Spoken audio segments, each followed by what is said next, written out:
प्रिय संस्कृत मित्राणि, नमो नमः। मैं दीपमाला उपाध्याय आप सबका स्वागत करती हूँ। आज मैं व्याकरण का बहुत ही महत्वपूर्ण प्रकरण माहेश्वर सूत्र को लेकर उपस्थित हूँ। व्याकरण की रचना करने के लिए जब महर्षि पाणिनि ने भगवान शिव की आराधना की तो भगवान शिव प्रसन्न होकर अपने डमरू को 14 बार बजाए और उनको 14 बार डमरू बजाने पर इन सूत्रों की उत्पत्ति हुई है।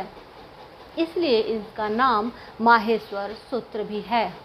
आइए देख लेते हैं इन माहेश्वर सूत्रों को।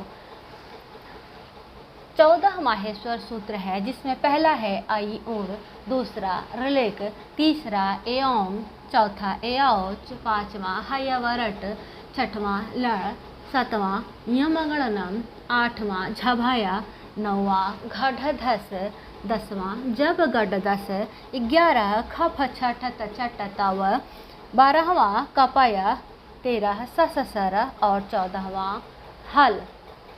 एक बार इसको पुनः देख लेते हैं कैसे इसका उच्चारण करेंगे। आई उण, रेलेक, एओंग, एऔच, हयवरट, लण, यमगणनम, झभाया, घढ़धस, जब गढ़दस, खफ छठ चट तव, कपय सससर हल। अब इस माहेश्वर सूत्र के आधार पर वर्णों को देख लेते हैं कि स्वरों की संख्या कितनी है, व्यंजन वर्णों की संख्या कितनी है एवं प्रत्याहार कैसे बनते हैं। माहेश्वर सूत्र के आधार पर स्वरों की संख्या 9 है और इस स्वर को हम अच भी कहते हैं। अच क्या है? तो अच एक प्रत्याहार है और प्रत्याहार हम कैसे बनाएंगे? तो एक सूत्र है आदिर अंतेन सहेता। आदि और अंत के साथ मिलकर प्रत्याहार बनता है और उसके बीच में आने वाले जो भी शब्द उस प्रत्याहार के अंतर्गत आते हैं। तो देखते हैं अच प्रत्याहार को। यहाँ पर अ है और ये है च। तो जब हम अच कर देंगे तो इसके अंतर्गत आने वाले जो भी स्वर हैं वो आ जाएंगे, लेकिन जो ये हलंत युक्त है इसे हम इसके अंतर्गत काउंटिंग नहीं करते हैं। तो अ ई उ ड़ को छोड़ देंगे, री ले ए ओ ऐ और औ इतने आ गए और ये क्या हुए? स्वर है। गिन लेते हैं 1 2 3 4 5 6 7 8 और 9। तो 9 स्वर है। व्यंजन वर्णों की संख्या 33 है और उन्हें हम हल कहते हैं। तो हल में ह या वरट के ह लेंगे और यहाँ पर ल लेंगे, अंतिम ल। इसके अंतर्गत आने वाले जो भी वर्ण है वो सभी व्यंजन वर्ण हो जाएंगे, जो कि 33 है। तो इस प्रकार से कुल वर्ण 42 है। इसके बाद देखते हैं स्पर्श व्यंजन।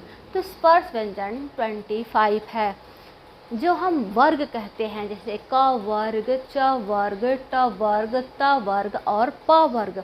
ये 5 वर्ग हैं और इन पांचों वर्गों के अंतर्गत 5-5 वर्ण होते हैं। तो इस प्रकार से कुल स्पर्श व्यंजन वर्णों की संख्या 25 हो गया। ऊष्म वर्ण को हम सल कहते हैं। सल क्या है? प्रत्याहार है। स स स स और ह सल हो गया। इनकी संख्या 4 है और अंतस्थ वर्ण को हम यण कहते हैं और यण के अंतर्गत ह य व र ल अर्थात य व र और ल, ये 4 वर्ण आ गए, य व र और ल, जिन्हें हम अंतस्थ वर्ण भी कहते हैं। अब यहाँ पे लिखा गया है अक प्रत्याहार।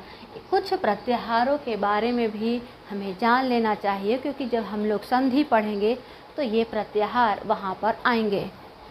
अक प्रत्याहार के अंतर्गत अ, ई, उ, री और री वर्ण आते हैं। देखते हैं अक प्रत्याहार अ, ई, उ, री। यहाँ पर क है, अ और क मिल करके अक बन गया और इसके अंतर्गत आने वाले जो वर्ण है अ, ई, उ, री और री हो गया। अब इक प्रत्याहार, तो इक यहाँ पर है और क ये है, ई, उ, री एंड रे, ये 4 वर्ण हो गए इक प्रत्याहार के अंतर्गत। यण के अंतर्गत य व र ल ये य व र और ला जिन्हें हम यण प्रत्याहार कहते हैं।